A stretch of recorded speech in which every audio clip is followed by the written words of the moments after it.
The transport ship dropped out of faster-than-light travel with a soft hum. Through the viewing window, Station Helix 7 floated against the endless black of space like a giant metal flower. Its 6 rings spun slowly around a central core, each ring home to training facilities that have produced the galaxy's finest warriors for over 600 years. Kang Do-yoon pressed his forehead against the cold glass and watched the station grow larger. He was 22 years old, average height, with short black hair and a face that most people forgot within minutes of meeting him. There was nothing special about him. At least, nothing that showed on the outside. Behind him, 11 other humans sat in their seats, all wearing the simple gray uniforms of Earth's United Defense Corps. They were the first humans ever invited to train at the Galactic Military Academy. Some called it an honor. Others called it a test. Do-yoon thought it was probably both. The ship docked with a gentle bump. When the doors opened, cold recycled air rushed in, carrying strange smells that Do-yoon could not name. He picked up his single bag and walked down the ramp with the others. The docking bay was enormous.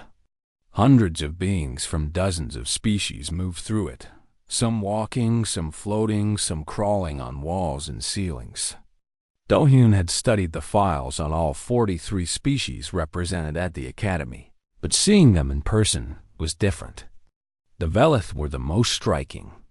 They stood nearly 3 meters tall, their bodies made of something that looked like living crystal. Light passed through them and came out in rainbow colors. When they moved, they made soft chiming sounds like wind through glass.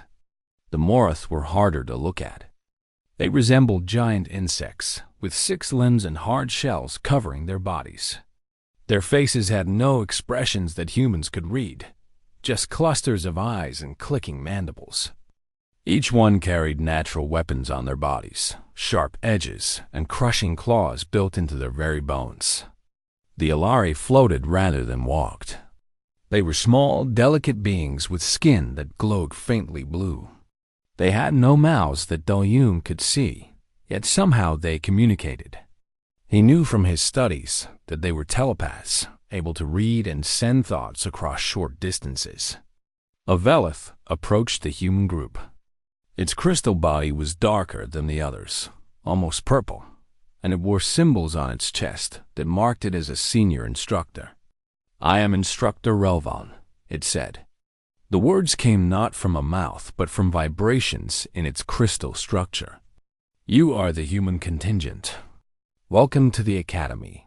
Do-yoon noticed that Relvon did not sound particularly welcoming. The instructor's tone was flat, like someone greeting a package delivery rather than new students. "You will be assigned to mixed squads," Relvon continued. "This is standard. You will train alongside cadets from other species. You will follow our methods. You will learn control." Control. Do-yoon had heard this word many times in his preparation. The Academy's entire philosophy was built on it. True warriors, they taught, did not fight with emotion. They fought with precision. They calculated every strike, measured every response. Anger was weakness. Fear was failure. The perfect warrior felt nothing at all. Do-yoon wondered how that would work for humans. The assignments came quickly. Do-yoon found himself in Squad 17, along with 2 aliens he had never met. The first was a Morith named Dex. It stood nearly 2 meters tall, its brown exoskeleton scratched and scarred from previous training. The second was an Alari named Scylla. She floated at chest height, her blue skin pulsing gently with inner light.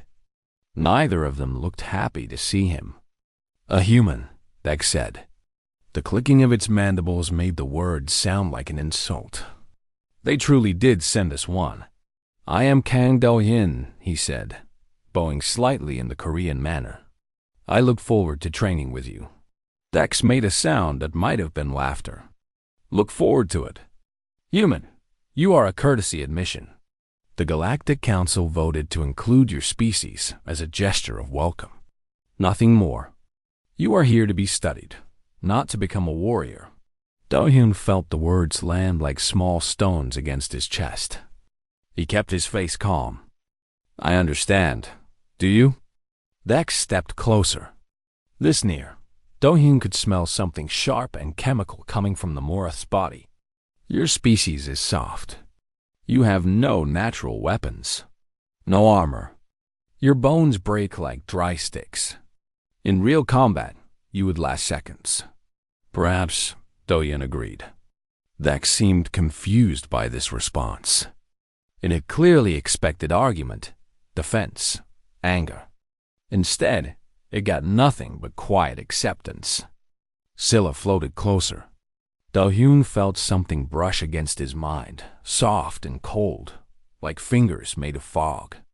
The Alari was trying to read his thoughts. He let her. For a moment, Scylla went very still. Then she pulled back, her skin flickering with rapid pulses of light. Interesting, she said. Her voice appeared directly in Do-hyun's head, bypassing his ears entirely. Your mind is not empty like the masters teach. It is full, very full. But somehow, none of it escapes. Humans cannot empty their minds, Do-hyun said.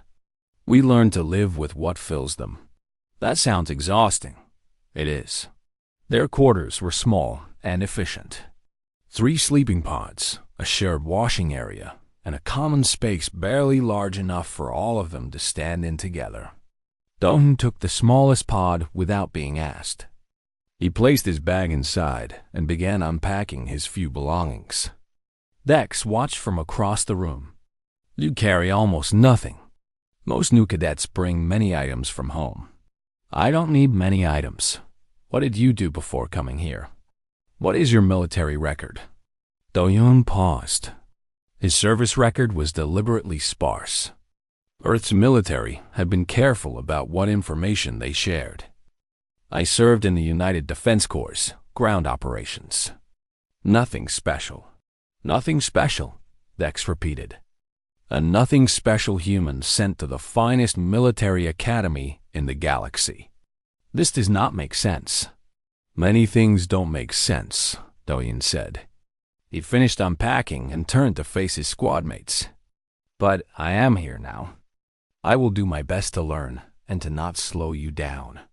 That night, while Dex hibernated in its pod and Scylla entered her meditation trance, Do-hyun lay awake in the darkness.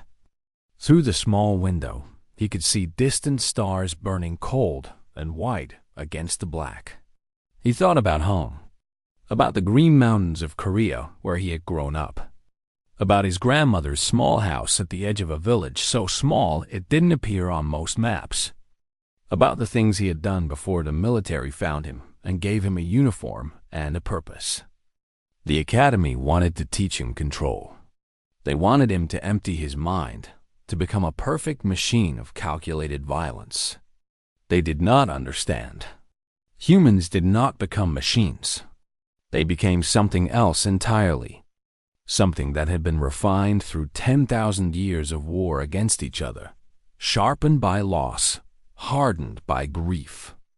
Something that did not eliminate emotion but used it, aimed it, turned it into a weapon sharper than any blade. Do-hyun closed his eyes and let the memories flow through him. His mother's face, the sound of his father's voice, the weight of everything he had lost and everything he had done because of those losses. He did not push these things away. He carried them. He had always carried them. Tomorrow, training would begin. Tomorrow, he would let the alien cadets see what they expected to see, a soft human struggling to keep up. He would absorb their techniques, study their weaknesses, learn their patterns. And he would wait, because that was what humans did best. They waited. They endured. They took the pain the universe threw at them and transformed it into something terrible and beautiful. The Academy would eventually learn this. They would learn what happened when you underestimated a species that had spent its entire existence fighting against impossible odds. But not yet. For now, Do-hyun was just another cadet. Just another face in the crowd. Just another soft human who didn't belong. And that was exactly how he wanted it. The first training module began at what the Academy called 0 hour, when the station's artificial sun dimmed to simulate dawn. Do-hyun woke before the alarm, as he always did. His body had learned long ago to rise before danger could find him sleeping. Dex was already standing in the common area, running diagnostic checks on its exoskeleton. The Morith did this every morning, testing each joint and plate for damage or weakness. It was a ritual that took exactly 15 minutes. "You are awake early," Dex observed. "Humans require more sleep than most species." "I require less than most humans," Do-hyun said. Scylla emerged from her meditation pod, her blue skin still glowing from the trance. "The training hall opens in 30 minutes. We should eat." The mess hall was a massive circular room where hundreds of cadets gathered to consume their species-specific nutrition. Humans had their own section, filled with foods shipped from Earth at considerable expense. Do-hyun took rice, dried fish, and vegetables. Simple food. Familiar food. He sat with the other humans from his contingent. Park Yuna was there, a woman his age with sharp eyes and quick hands. She had been a pilot before joining the program, flying rescue missions in the asteroid belt. Next to her sat Cho Minji, barely 19, the youngest of the human group. Minji had a gift for languages and had already learned 3 alien tongues during the journey here. "How is your squad?" Yuna asked quietly. "They think I'm here as a courtesy," Do-hyun said. "They expect me to fail. Good. Let them." Across the mess hall, Do-hyun noticed other aliens watching the human table. Some looked curious. Most looked dismissive. A few, particularly Voth, seemed to be studying them the way scientists studied interesting bacteria. The training hall was larger than any building Do-hyun had ever seen on Earth. Its ceiling disappeared into darkness far above, and its floor was made of some material that could change texture and hardness based on the exercise. Today, it was soft, designed to cushion falls. Instructor Relvan stood at the center of the hall, its purple crystal body catching light from sources Do-hyun could not identify. Around it, nearly 200 cadets formed a wide circle. "Today begins your instruction in the first principle," Relvan announced. Its voice resonated through the hall, somehow reaching every corner without seeming loud. "Control. This is the foundation of everything you will learn here. Without control, you are not warriors. You are animals." Do-hyun kept his face still. Beside him, he felt Dex shift with what might have been anticipation. "Control means the elimination of reactive emotion," Relvan continued. "Fear, anger, excitement, desperation. These are weaknesses that enemies will exploit. A true warrior feels nothing. A true warrior calculates, decides, and acts. There is no room for feeling in combat." The Velith began demonstrating. Its body shifted, crystal plates sliding and reforming as it moved through combat forms. Each movement was perfect, precise, beautiful in the way that mathematics could be beautiful. There was no wasted energy, no hesitation, no passion. "This is what you will become," Relvan said. Empty vessels filled only with purpose. The cadets were divided into their squads for practice. Do-hyun found himself standing across from Dex while Scylla observed. "Meditation first," Scylla instructed. "Empty your mind. Find the stillness inside yourself." Dex closed its cluster of eyes and went still. Within seconds, its entire body seemed to power down, entering a state that was neither sleep nor waking. The Morith operated on something like hive consciousness. Individual emotions were already foreign to them. This meditation was simply returning to their natural state. Scylla's glow dimmed as she entered her own trance. The Ilari had evolved past reactive emotion thousands of years ago. For them, Emptiness was not an achievement but a birthright. Do-hyun sat cross-legged on the soft floor and closed his eyes. He tried to empty his mind. The memories came anyway. His grandmother teaching him to tend the garden behind her house. His mother singing old songs while cooking dinner. His father's hands rough from years of factory work, showing him how to tie a knot. These memories were warm, golden, precious. Then came the others. The fire that took his parents when he was 12. The years in the group home, fighting every day just to survive. The moment he first killed another human being, a man who had tried to steal from children who had nothing. The blood on his hands. The sound of his own breathing in the silence after. He did not push these memories away. He could not. They were part of him, woven into his bones and blood. Instead, he gathered them carefully, like a farmer gathering harvest. He placed them somewhere deep inside himself, behind walls he had spent years building. The storm remained, but the storm was contained. When he opened his eyes, Scylla was staring at him. Her skin pulsed with rapid, agitated light. "You did not empty yourself," she said inside his mind. "I tried to sense your meditation. I don't know what I found. I cannot empty myself," Do-hyun said quietly. "My species does not work that way." "Then what did you do?" He considered how to explain it. Imagine a room full of fire. You cannot put out the fire, but you can build walls to contain it. You can learn to live in the same house with the fire, even use its warmth. That is what humans do. That sounds extremely dangerous. It is. Combat practice followed meditation. Instructor Relvan moved among the squads, observing and correcting. When it reached Squad 17, it stopped and watched Do-hyun with particular interest.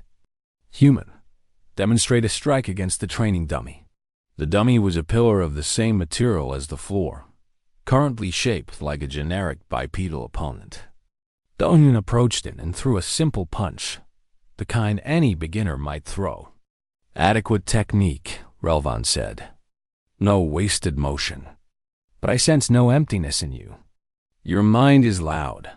I apologize, instructor." "Do not apologize. Explain. Why can you not achieve stillness?"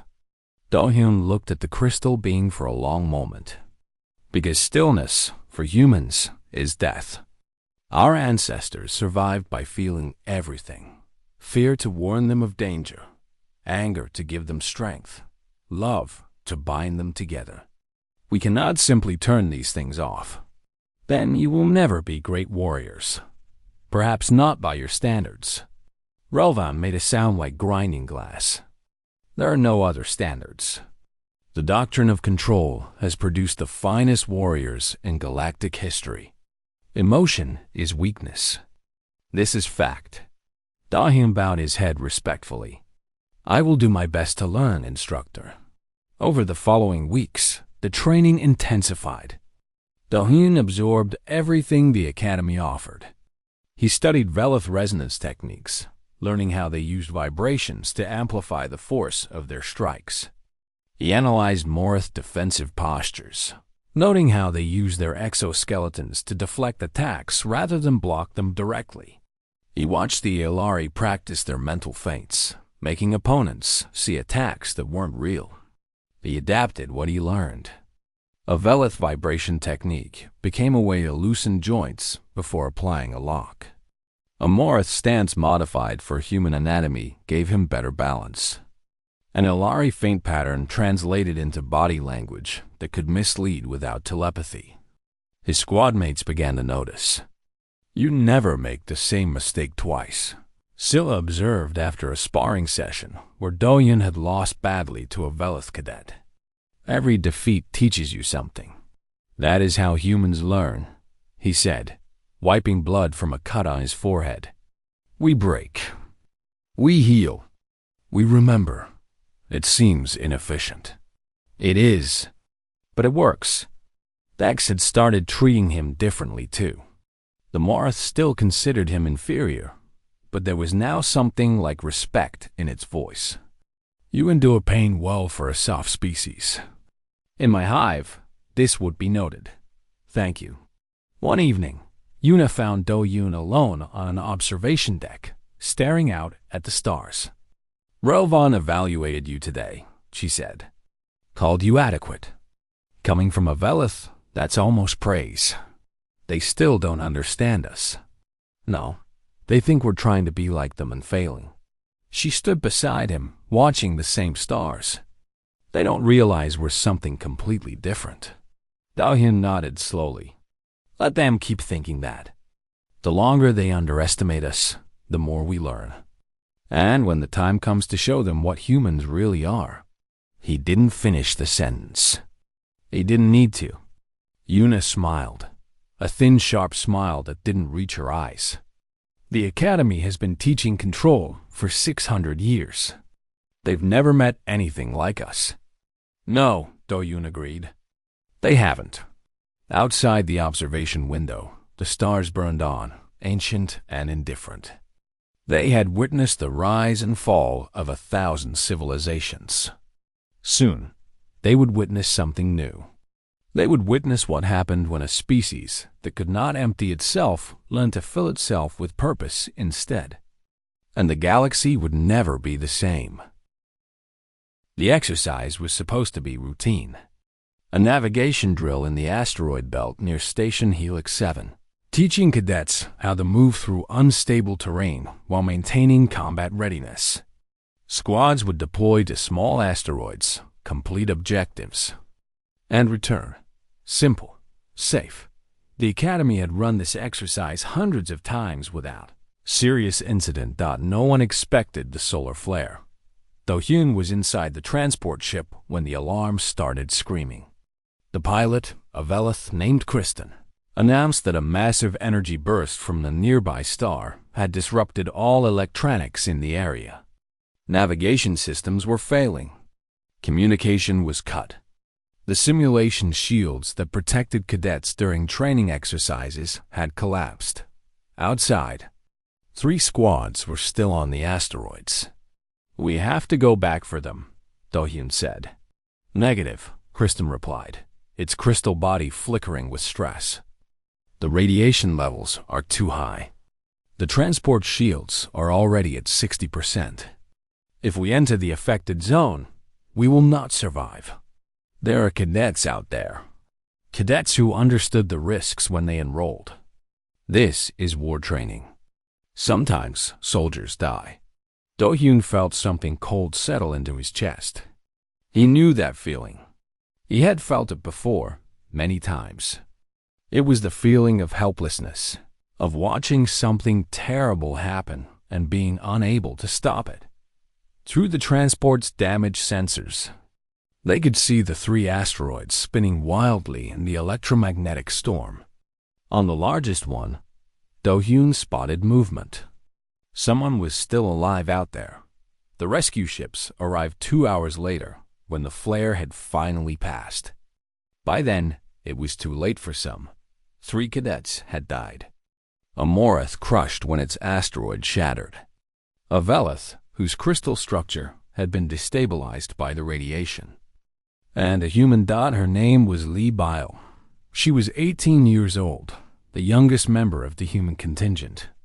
She had joined the program because she wanted to see the stars, because she believed that humanity's future was out there among the alien civilizations.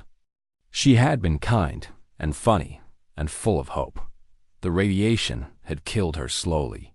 By the time the rescue teams reached her asteroid, she had been dead for over an hour. Do-Hyun stood in the morgue and looked at her face. She seemed peaceful, as if she were only sleeping. But she would never wake up. She would never see another sunrise, never laugh at another joke, never go home to the family who was waiting for her on Earth. He stayed there for a long time.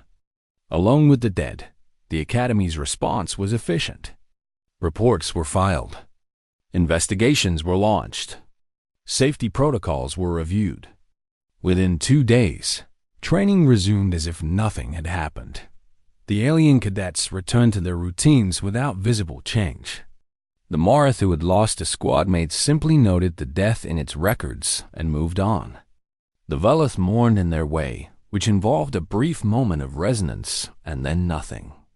The Ilari processed the deaths intellectually, accepting them as statistical probabilities in a dangerous profession. But the humans did not move on. On the third night after Bile's death, the 12 remaining humans gathered in their quarters. They pushed the furniture aside to create a circle on the floor. Someone had found candles, actual candles made of wax and fire, shipped from Earth at some point and saved for an occasion no one had wanted. They sat together in the candlelight, and they remembered. Eunice spoke first. I met Bile on the transport ship from Earth. She was so excited. She kept pointing at every star we passed, asking what it was called, whether anyone lived there.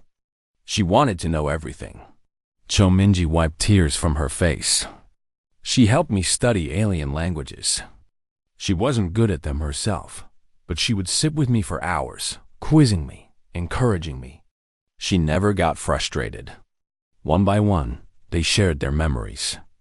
Bile's laugh. Bile's curiosity. Bile's dream of being the first human to set foot on 100 different worlds. Small things. Precious things. Things that were now gone forever. Do-Yoon listened. When his turn came, he spoke quietly. She asked me once why I never smiled. I told her I had forgotten how. She said she would teach me. He paused, feeling the weight of the words. I guess she ran out of time. The humans cried together that night. They held each other through the darkness, sharing their grief the way humans had always shared grief, not alone but together. Not suppressing but expressing to the alien cadets watching from outside. This was madness. Dex had observed part of the gathering before withdrawing in confusion. They make themselves weaker, Dex told Scylla afterward. They amplify each other's pain. This serves no purpose. It will damage their combat effectiveness. Scylla had tried to read the emotional atmosphere in the human quarters and had retreated almost immediately. Their minds are storms right now. All of them. But somehow they are finding strength in the storm. I do not understand it. There is nothing to understand. Humans are simply defective warriors. The council made a mistake admitting them. When Do-Hyun returned to training the next day, Dex confronted him in their quarters. Your species wastes energy on the dead, the Morath said. The female is gone.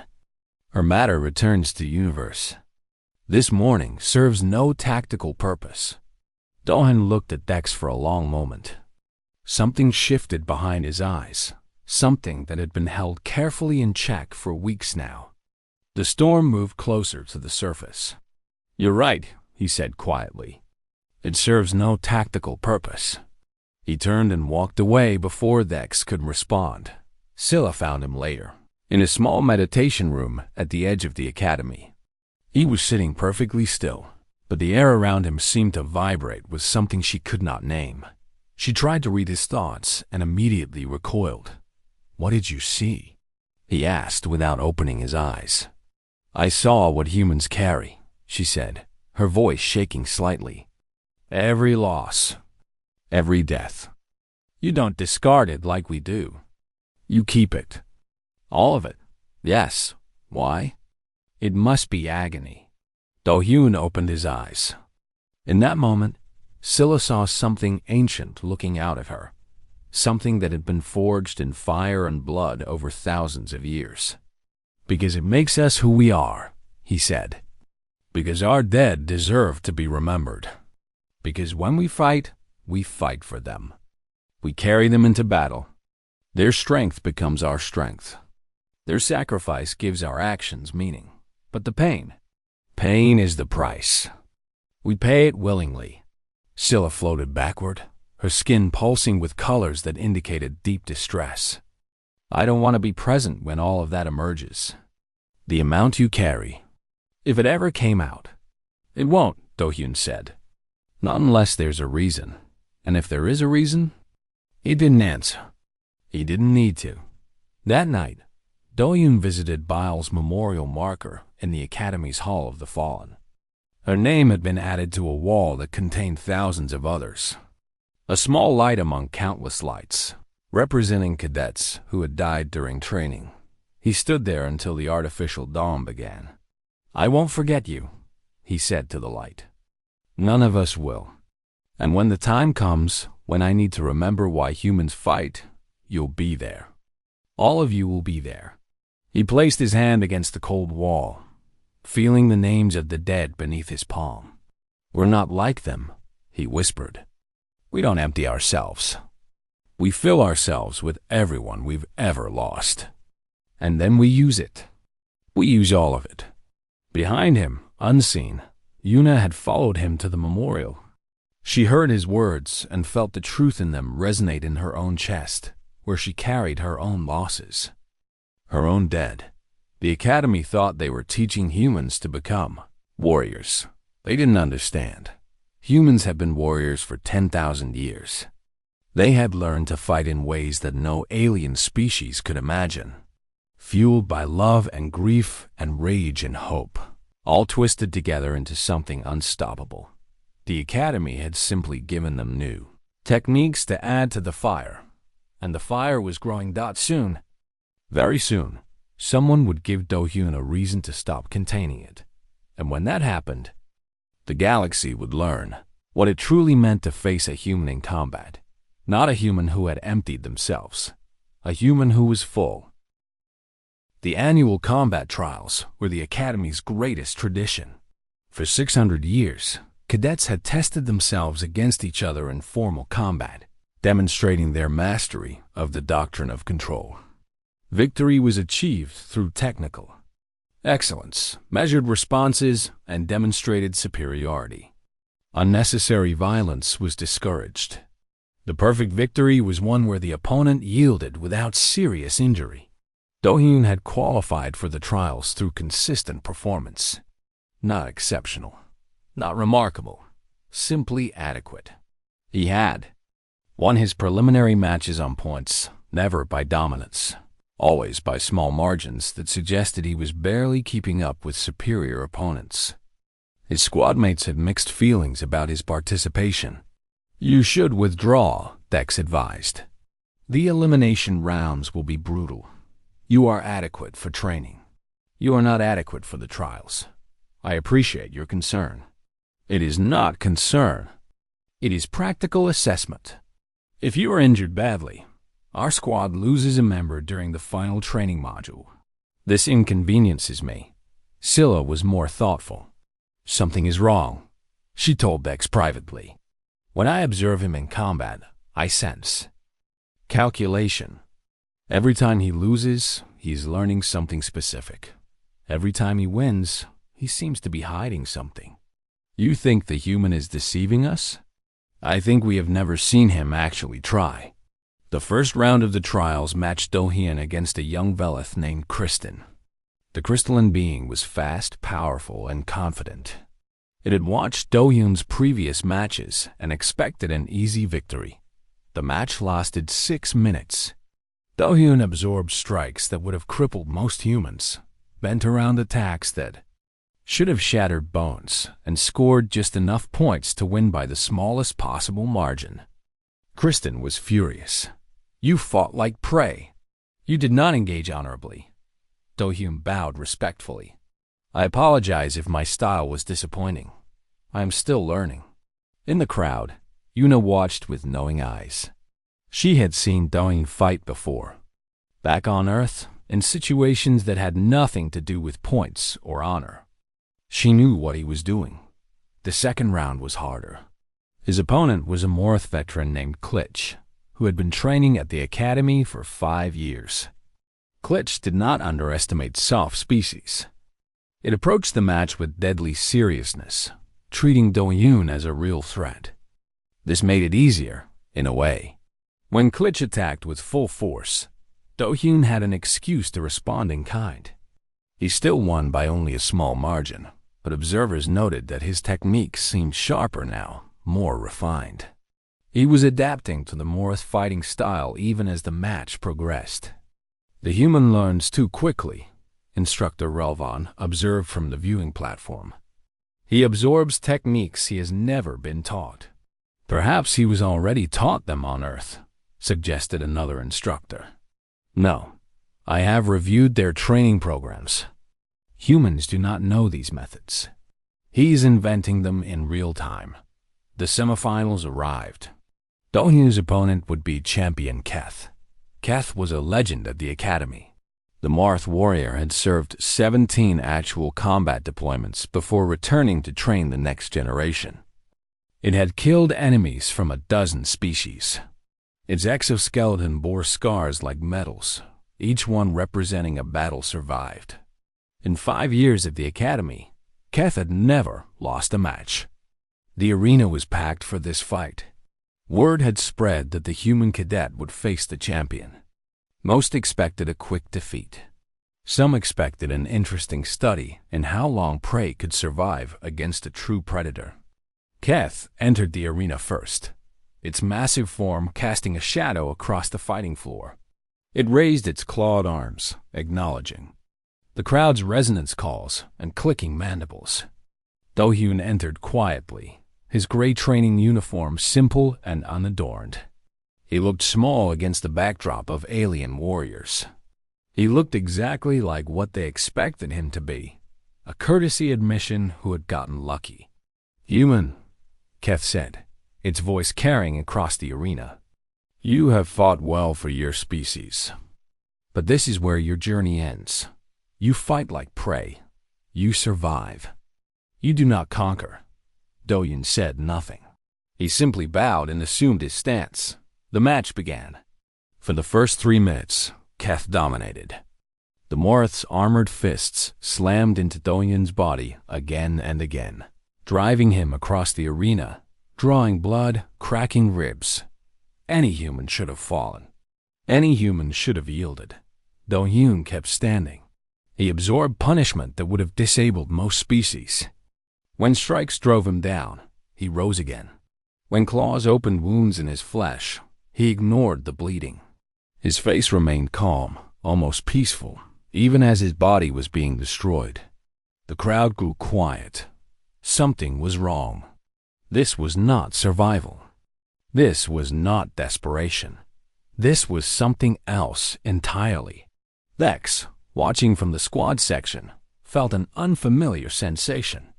Later, it would realize this was the Morth equivalent of unease. "He's not fighting back," Scylla observed. "He's just receiving." "Why?" "I don't know. I can't read him anymore. His mind has gone somewhere I cannot follow." In the arena, Keth paused its assault. The human should have been finished by now. Instead, Do-hyun stood before it, bleeding from a dozen wounds, ribs clearly broken, face swelling from repeated impacts. And his eyes were empty, not calm, not controlled, empty, the way a blade is empty. "Why do you not yield?" Keth demanded. "You cannot win. You are broken." Do-hyun's lips moved slightly. Those close enough to hear would remember his words for the rest of their lives. "I've been broken before. I'm still here." Keth made a sound of contempt. Confident in its victory, it turned slightly to address the crowd, mandibles clicking in triumph. Do-hyun moved. What happened next lasted 11 seconds. Later, analysts would slow the footage down frame by frame. They would identify techniques from 6 different species, modified and combined in ways no one had ever taught. They would note strikes to stress points in Morth anatomy that weren't in any academy database. They would observe movements that seemed to anticipate Keth's responses before the champion had decided to make them. None of the analysis would explain what they witnessed. Do-hyun did not fight like the academy taught. He did not fight with control or precision or calculated efficiency. He fought like something that had spent 10,000 years learning exactly how to break other beings. He fought like every loss, every death, every moment of grief and rage in human history had been compressed into a single point and released all at once. When it ended, Keth was on the ground. 3 of its limbs were bent at angles that Mara's physiology did not permit. Its exoskeleton was cracked in 7 places along stress points that should have been impossible to target. The champion was alive, but it would never fight again. Do-hyun stood over the fallen warrior, breathing hard, blood streaming from his wounds. The arena was completely silent. "Humans don't suppress what we feel," he said, his voice carrying through the stillness. "We aim it."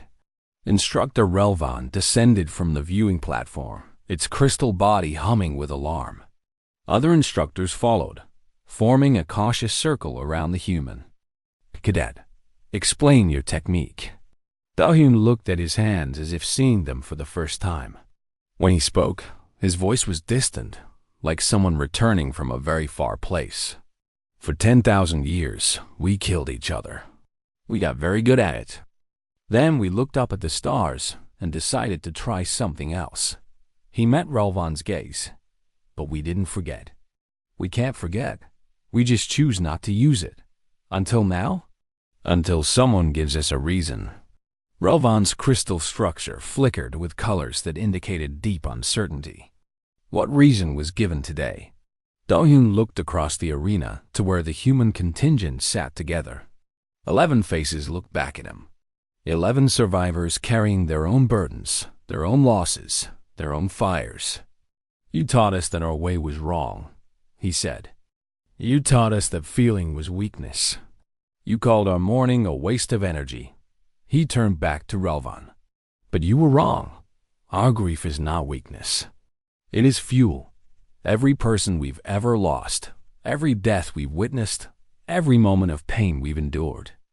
We carry all of it, and when the time comes, we use it." He looked down at Keth's broken form. "This was a lesson," Do-hyun said. "Not revenge, not anger. A lesson. So you understand what you're dealing with. So you never underestimate us again." The arena remained silent for a long moment. Then, from the human section, someone began to clap. Yuna, one pair of hands applauding in a room of hundreds. Then Cho-Minji joined her. Then the others.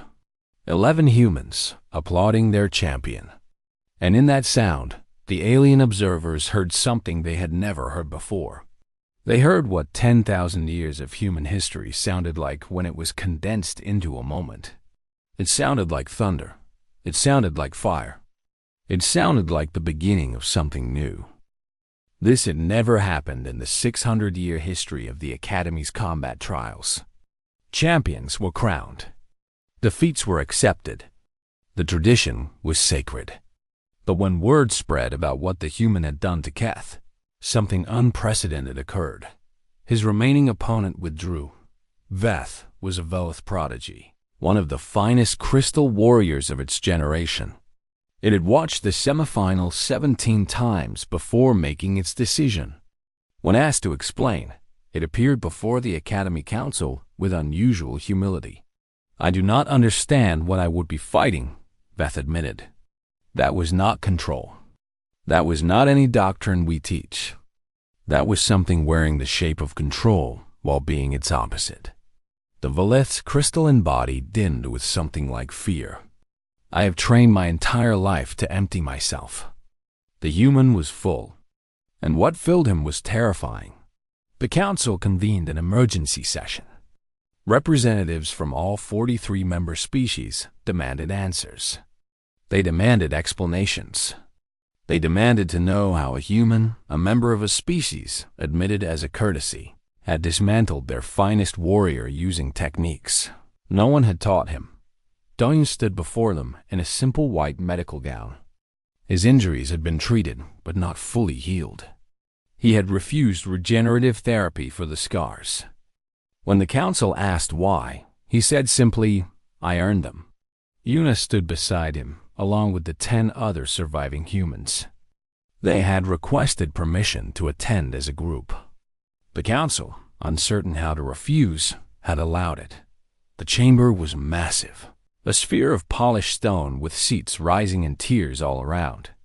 At the center, a platform floated in empty air, held by technology so advanced it seemed like magic.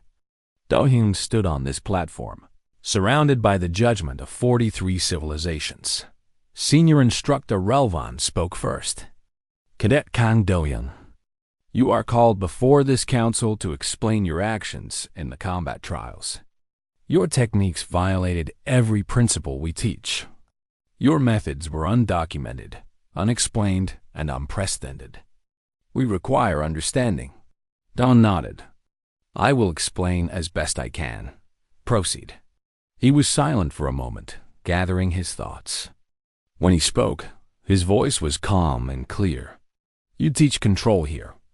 The absence of emotion in combat. The elimination of the reactive self. You believe this makes superior warriors.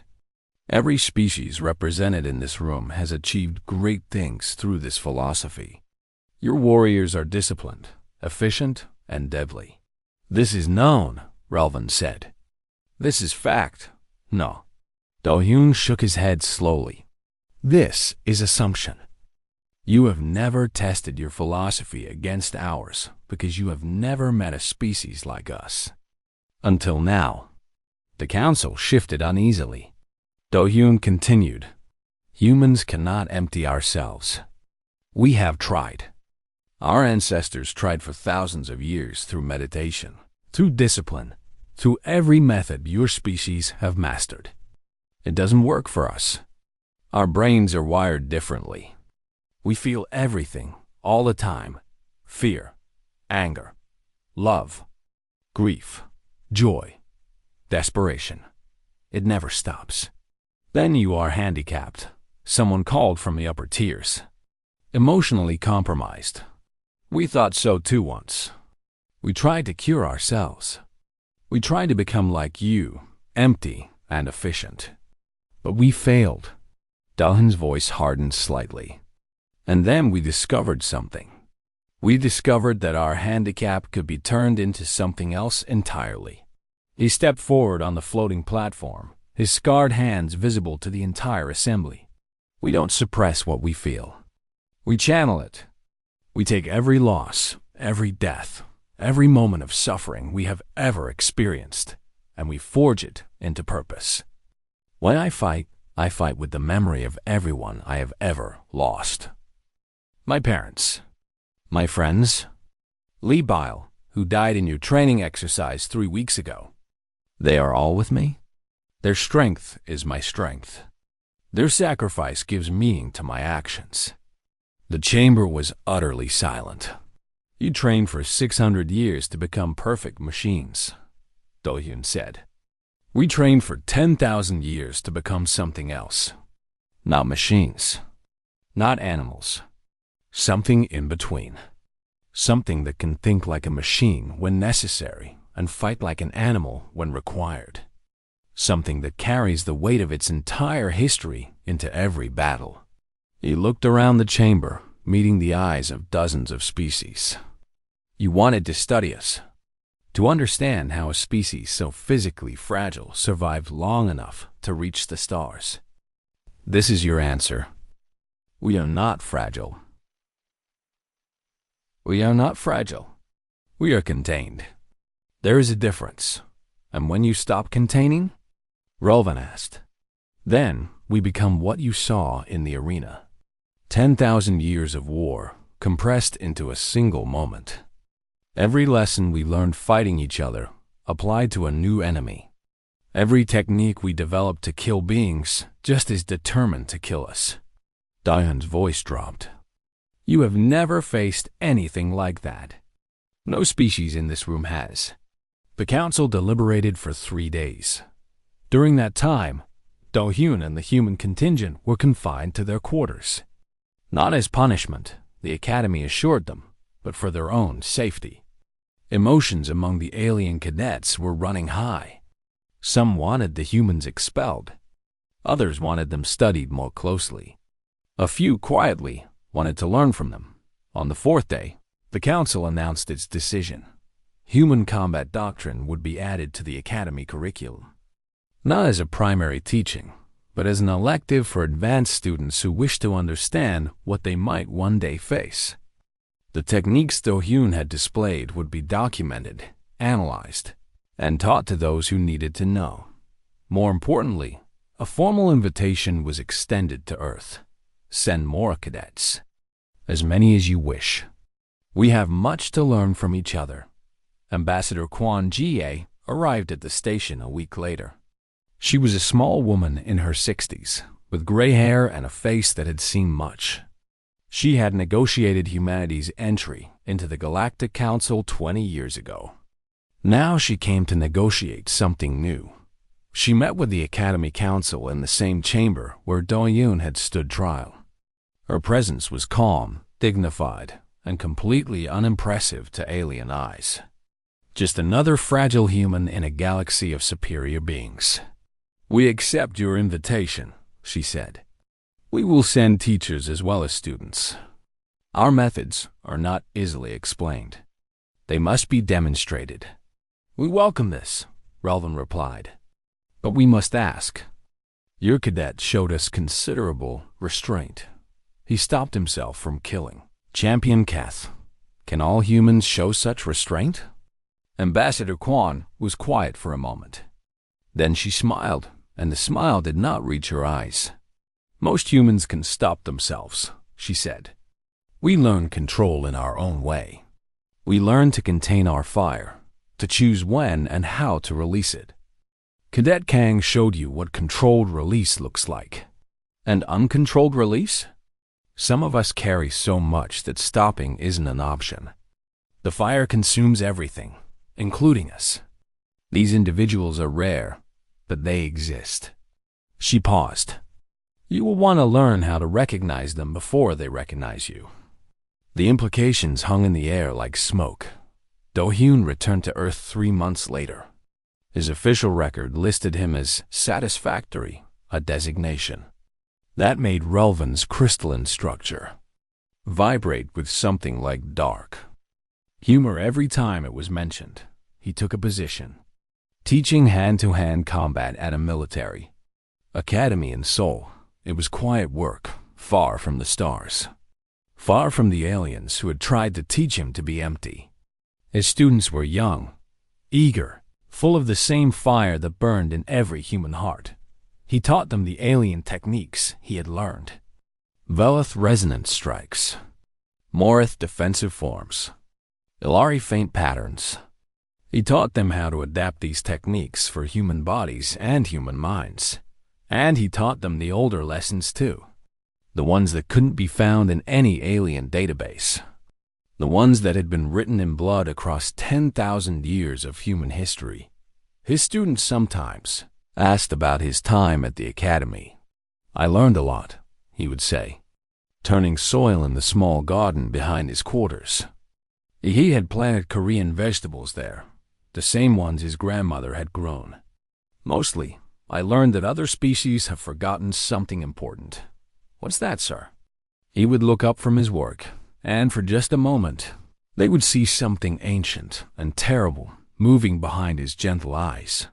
Something that remembered every war, every death, every moment of grief and rage that had made humanity what it was.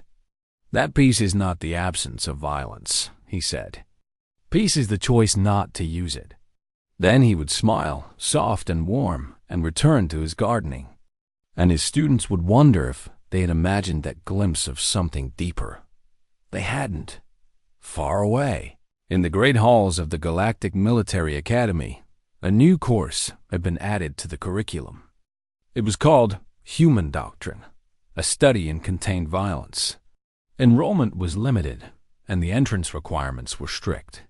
Students had to demonstrate exceptional mental stability before being allowed to learn what humans had learned over 10,000 years of killing each other. The course materials began with a simple warning. Humans do not empty themselves for combat. They fill themselves with everything they have ever lost, everything they have ever loved, everything they have ever suffered. And then they release it all at once. Do not mistake their peace for weakness. Do not mistake their kindness for inability. The fire is always there, waiting for a reason to emerge. Your goal is to never give them one. And at the bottom of the first page, in small text that new students often missed, was a final note. This document was written with the consultation.